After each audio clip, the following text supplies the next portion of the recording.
Amém? O tema da mensagem tem a ver com isso. Os 7 presentes da casa do Pai. Esse é o tema da mensagem para a nossa vida nessa noite. Convido você a ler a tua Bíblia comigo no livro de Lucas, no capítulo 17. Nós vamos ler Lucas capítulo 15, do versículo 17 ao 24.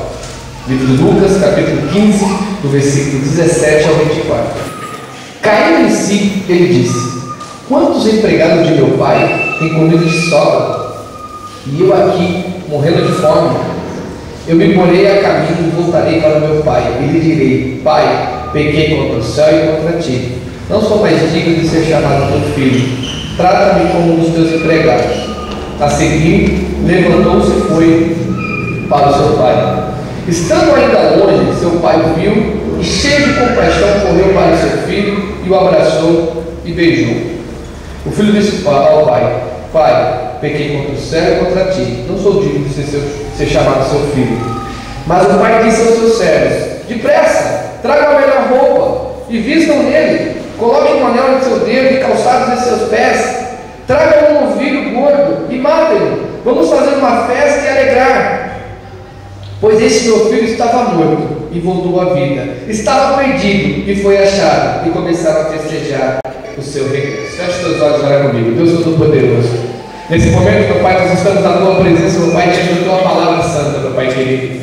Que eu me esvazie nesse momento todos os meus conceitos, todos os meus ensinamentos, meu Pai querido, possa me encher da tua vontade, do teu querido, do teu Espírito Santo. Pai, abre cada coração nessa noite para que o Senhor venha falar em cada um, Pai.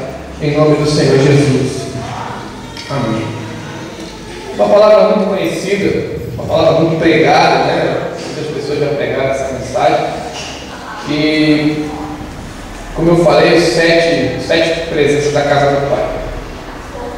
Para resumir um pouco essa história, para a gente poder dar uma introdução, o filho chegou para o pai, o filho mais jovem chegou para o pai e pediu a parte da herança, para que ele pudesse viver da maneira que ele achasse que ele deveria viver, para ele viver da forma que ele achasse que era bom. Eu começo a pensar, quando eu olho essa mensagem, essa história, essa parábola, eu fico imaginando um moço, um jovem do interior de uma cidade querendo ir para a capital, querendo ir para um lugar longe. E eu vejo isso e eu lembro da minha família. Meu pai é do estado do Piauí. Então, é engraçado, irmão, você pode até rir disso aí, mas é verdade. O sonho de todos os meus tios que vinham para cá era comprar, juntar um dinheiro para comprar um queimador de óleo, que era uma moto. O sonho deles era isso. Então eles vinham para cá, trabalhavam para voltar para lá, comprar um óculos, um som e um queimador de óleo. O queimador de óleo era a moto. Esse era o sonho dele. Então, eles vinham para São Paulo achando que ia ter uma oportunidade diferente de vida. E quando eu vejo depois essa passagem, eu lembro muito da minha família. Que eu vi, e eu sempre falo, se eles tivessem guardado dinheiro de passagem de ônibus e vir de volta, eles já tinham uma casa aqui tranquilo. Porque eles vinham para cá e se sentiam bem, porque aqui não era a terra deles. Mas eles gostavam daqui porque eles ganhavam dinheiro. E voltavam para lá era seco, não tinha as coisas, aí eles perdiam, vendiam, enfim. E voltavam para cá de novo. Então todo ano ficava essa vinda.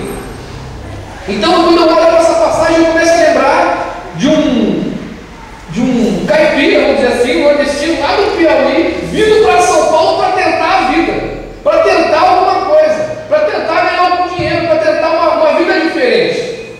E eu não sei se tem alguma pessoa que é migrante de alguma outra, fez a migração de algum outro estado, entende o que eu estou falando. Olha, eu vou para aquela região está dizendo que tem emprego. Eu vou para aquele lugar está com uma empresa nova. Então eu quero fazer uma inscrição para ver se eu consigo entrar naquela empresa e melhorar de vida.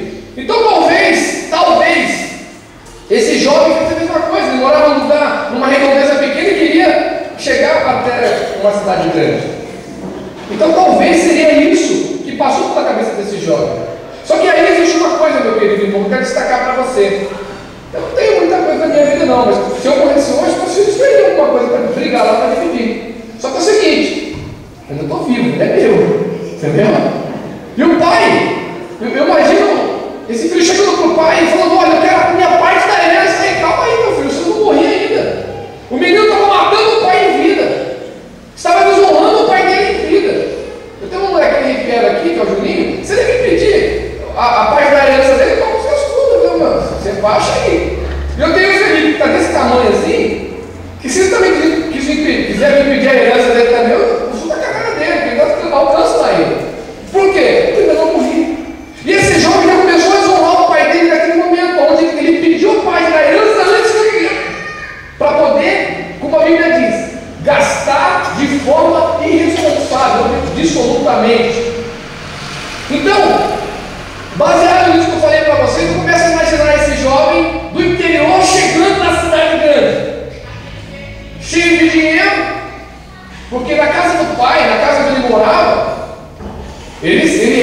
filho do Senhor. Ele era uma voz ali dos empregados. As pessoas olhavam para ele e sabiam, eu tenho que respeitá-lo porque o pai dele é o meu Senhor. Então, esse jovem ele tinha suas regalias, ele tinha sua autoridade. Mas aí ele saiu para gastar a parte da herança. Ele saiu para viver uma vida que ele achava que era boa. E nessa vida, meus irmãos, ele começou a perder algumas coisas. Ele começou a perder nessa caminhada. Você acabou de ler aqui que o pai o abraçou, o beijou, mandou trazer novas vestes, mandou trazer anel, mandou trazer calçado, mandou matar um novilho para fazer uma festa. Não foi isso? Então, significa que na caminhada dele, de viver da maneira dele, ele começou a perder algumas coisas importantes da vida dele. E eu vou destacar para você como que foi na cabeça desse jovem. Primeiro, esse jovem saiu com vestes de filho do Senhor. Esse jovem saiu com um anel do dedo. Esse jovem saiu calçado na casa dele e saiu com muito dinheiro. Mas aí, ele chegando nessa cidade grande, nesse lugar onde ele foi viver da maneira que ele quis viver, amados, nós sempre pensamos que nós somos pessoas espertas. Nós sempre pensamos que somos pessoas inteligentes, que podemos nos safar de qualquer situação. Principalmente nós jovens, né? Eu lembro que quando eu era mais jovem, eu tinha a convicção que eu poderia mudar o mundo, que eu ia fazer alguma coisa boa para esse mundo aí, né? Depois a gente vai vendo que não é bem assim. Existem outras coisas que a gente tem que seguir aquilo que Deus colocou para nós. E como jovem, ele achava que ele era esperto.